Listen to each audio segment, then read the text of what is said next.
So by really practicing Stoicism as a daily routine in 2020, you'll find yourself with this kind of inner fortress where it's very easy to go to a place of inner calm and to feel strong within yourself. So let's just get right into it. As a YouTuber, one of the things that I've got to deal with is nasty comments and people leaving hateful, unconstructive criticism. And trying to deal with this, one of the most effective ways that I've found is to put myself in their shoes. To ask myself the question, what kind of a mental headspace must this person be in to leave this kind of a comment? And by sympathizing with them and empathizing with the fact that they're really not in a good mental headspace, it makes me realize that I should not be taking offense to some of these comments. But would you guess it?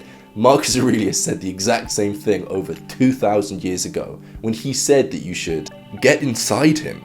Look at what sort of person he is. You'll find you don't need to strain to impress him.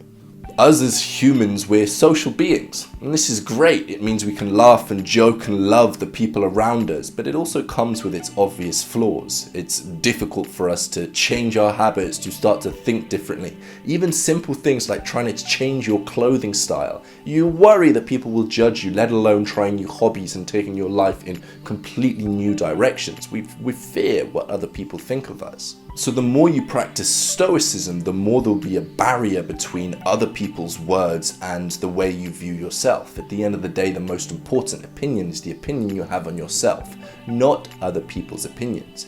An interesting thing I found about this topic is the more I judge other people, the more I feel judged myself. And I think this is due to a concept called the false consensus effect, where the opinions you have, you think that other people have those same opinions about you.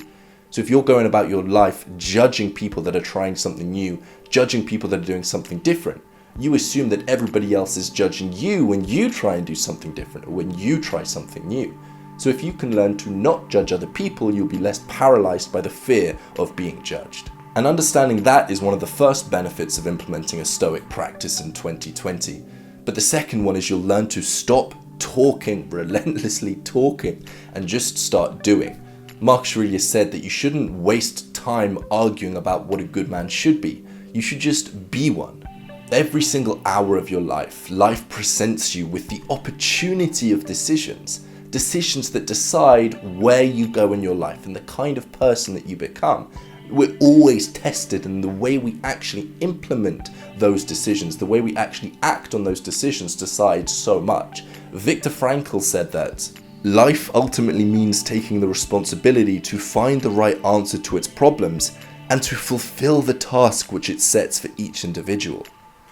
So he's saying that the first step is to decide which is the right decision, but the most important thing is to fulfill that decision and actually act on which of those decisions is right. And the more and more you implement Stoicism, the more this becomes second nature, where the more and more you recognize that there are a multitude of decisions, and the easier it gets for you to make the correct one. The third benefit is that you'll become more focused. Marcus Aurelius said that you should concentrate every minute like a Roman and to remove yourself from distractions. And I think that there's two important things here. If we're asking ourselves the question, how can I focus on my work? And by the way, focus is one of those things. If you really learn how to focus, the amount of work you can get done in the same amount of time is ridiculous. I remember times when I was at university, I would revise in exams in a length of time that was just squashed compared to anyone else. It's actually incredible. When you learn the skill of focus, the amount of things that you can achieve in the same time as everyone else is ridiculous. And again, I'm not saying this to brag. There's no benefit to me bragging. It's just to make you aware of the fact that if you can learn how to focus, you'll be able to do more with less effort. But again, there's two things that he's talking about. And the first one is the way that most of us assume focus is talked about. When you're working, you're really aware of the present moment and you're actually concentrating, not letting yourself drifting off in thought and just focusing with your attention. From books like The Flow and Deep Work, they talk about this kind of light intensity that you should have. If you're working and you're really trying to focus, like straining your eyes and trying to focus on that, you're not going to get the best work done. You're going to stress yourself out, you're going to get tired, you're going to get droned. That amount of energy doesn't work. But a light kind of mindful focus is where real deep work gets done and where new creative thoughts can come. So it's not so intense, but you're still focusing on the task at hand.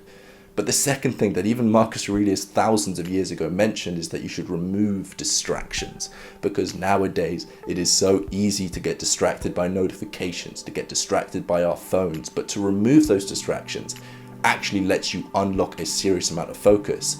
One of the best exercises that Warren Buffett would use is, instead of focusing on how to get to a solution, you think of the opposite of that solution and then mitigate that. So a good example would be, if you're trying to make money, instead of focusing on making money, you focus on how can I provide value. The more value you provide, chances are the more money you make.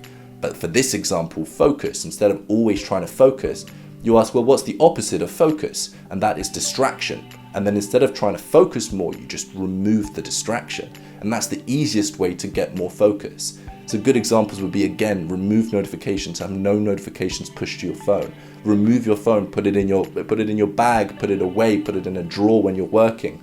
As simple as this is, this little micro habit can genuinely increase the amount you get done by a pretty serious amount. So the fourth benefit is that every single part of you will be more in line with your goals. And this is going to take a little bit of an explanation. So money is an asset. Everybody knows that money is an asset. If you use your money in a certain way, you can get things that you want. It's just a simple explanation. But also time's an asset, and this is an obvious one. If you use your time in a certain way, you can get the kind of things that you want. Moving it more and more abstract, actions are assets. If you use actions in beneficial ways, you get beneficial results. Even more abstract still, the thoughts you have are assets. We hear these quotes from the slightly spiritual, kind of woo-woo topics that thoughts are things. And even though there's no kind of scientific proof for this, at least I don't think there is, it's a really beneficial way about going about things, because if you have lots and lots of positive thoughts, you're going to do positive things, and if you do positive things, you get positive results. So by getting your thoughts in order, making sure you don't have negative thoughts, making sure the thoughts you have are getting you closer towards where you want to be, then thoughts are assets as well. But even further still, the emotions you have are also assets. The emotions you feel dictate what you do. As we know, procrastination is a mood regulation problem. When you feel a negative emotion, you want to cover that by doing something that doesn't give you the negative emotion. So you think about an activity, you feel negative, and you distract yourself by watching YouTube. So those emotions you have are also assets. By practicing Stoicism, you'll find yourself with your emotions on your side, your thoughts on your side, your actions on your side, and everything, all of these assets become aligned with who you want to be. And a good example by Seneca, he says that suffering before the event is unnecessary. There is no point worrying months in the future, because that is just unnecessary worrying. There's no benefit of those thoughts and those emotions about the event. And the more you practice Stoicism, the more all of these things align with what you want to become and the things you want to achieve. And the fifth benefit is that you just feel more in control of your life. The most famous Stoic concept is the dichotomy of control. There are some things within your control and there are other things without your control.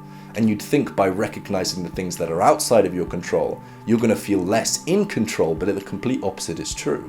Because when you recognize the things that are outside of your control, you know not to waste unnecessary thoughts or emotions about that activity, and you can simply control the things that you actually can control.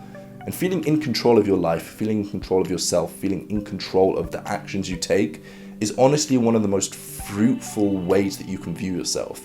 Because I remember I'd make promises to myself, I'm going to do this habit, I'm going to change in this way, and it would never really come through. And the more that happens, the less you trust in yourself, the less you believe that you can achieve the things that you want to achieve. But as soon as this cycle is flipped, as soon as you start to believe that you can do the things you want to do and you can control yourself, it's literally like the world is your playground and you can do whatever you want to do. All of this is to say, I hope you guys start implementing Stoicism, and I've got a whole playlist on my channel if you want to know more about the philosophy of Stoicism. But if you've enjoyed this video and you've had benefit from Stoicism, make sure you click the like button on this video so that other people can see how valuable Stoicism is, and I'll see you in the next one.